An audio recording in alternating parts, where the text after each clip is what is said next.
Hey guys, it's Evan here, and welcome back to another video, and today bringing you guys an update on a very old costume. I went and double checked. The last time I did an update on this was 5 years ago. Welcome to another update on my amazing Spider-Man 2 hybrid suit. So let's get on into this. Okay, so this suit is still just a flat pattern, same as it was 5 years ago. So what is different with this? Well, for this suit, I have actually been very diligently puff painting the entire black on blue section of the entire costume.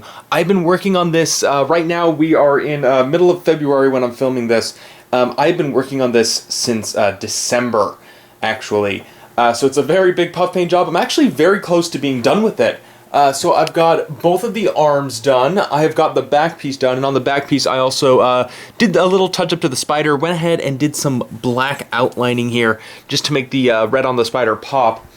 I've gotten both of the torso pieces done, got the funny little crotch piece done, and then I've got, at the time of making this, got this section here of the leg, and the legs I've realized are very much the longest, they're taking the longest time on this thing just because I have to do them section by section by section, and then I have to do the other leg as well. But yeah, why am I bringing a quick video update on this? Well, this is one of those costumes that I'm just trying to finally get done. You know, like I said, I've had this costume for 5 years now, and I want to get this costume done. I thought about selling it so many times, but you know what? I'd rather get this thing done, get it to a stage where it's complete, and then sell the thing, just for that sake of completion on the costume. And in case anybody's wondering, the color I've been using for this is metallic black. Originally, I was thinking about going just straight black, but I don't know, I did some tests with the metallic black, and it really makes it shine a lot better than the just straight black would. And then also with this particular suit, the way I've divided up the sections, on the legs at least, is by 3. So you see I have these sections that are divided up by these black lines. I got going the air quotes seam lines.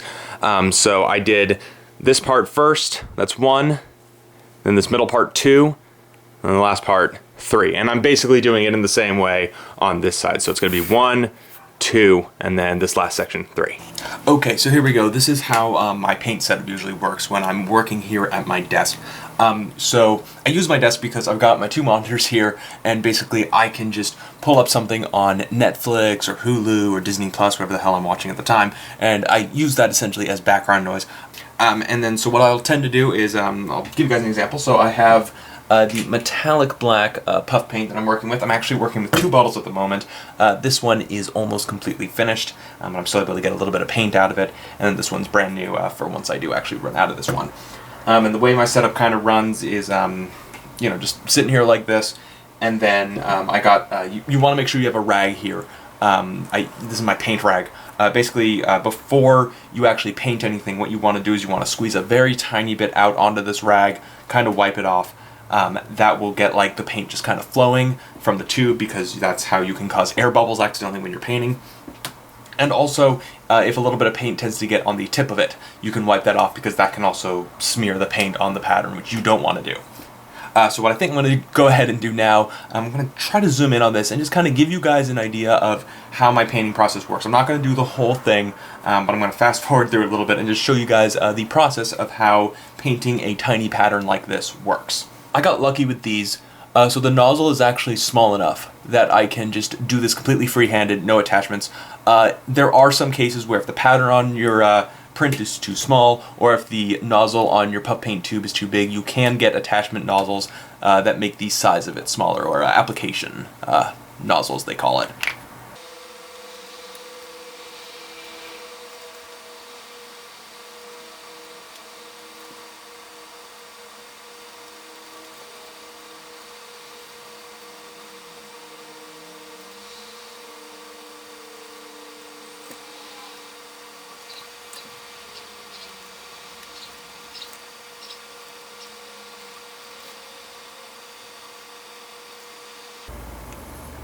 Alright, so there we go, guys. That is just a very quick example of how I puff paint this whole thing. Obviously, just showed you a very small section. It was sped up. This process actually takes quite a bit of time to get fully done. I usually dedicate about a day to each section, so this is probably going to take me about 3 days to get totally done. And now, of course, one of the biggest tips I can give to you guys is if you're not sure how to do this, practice first. Practice on like a spare piece of cloth, something like that. If you're not 100% sure on, you know, what you want to start on a lower part, start on a part that's not going to really be seen as much before you actually get into puff painting the whole thing. Just because you can simply build from the parts that aren't going to be seen into the parts that are going to be seen. I didn't necessarily do that on this one. I started on the smallest pieces first, but that's just because I have confidence in my own puff painting skills. Also, another big tip I can give you guys is if your hand starts to get tired, take a break. It's okay to take a break. You don't want to accidentally put too much force on something and spurt out a bunch of paint and then you've ruined a section of your suit.